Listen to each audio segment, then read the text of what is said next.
అమ్మా చందనమే పూసిన ఒళ్ళు చూడు, అమ్మా పున్నమి పుట్టిల్లు ఆ కళ్ళు చూడు,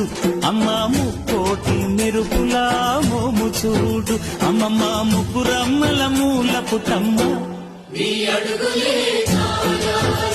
అమ్మా నిప్పుల్ని తొక్కిన నడక చూడు, అమ్మా దిక్కుల్ని దాటిన కీర్తి చూడు, 1000 సూర్యుళ్ళై మెరిసిన శక్తిని చూడు, మనుషుల్లో దేవుడి భక్తుని చూడు.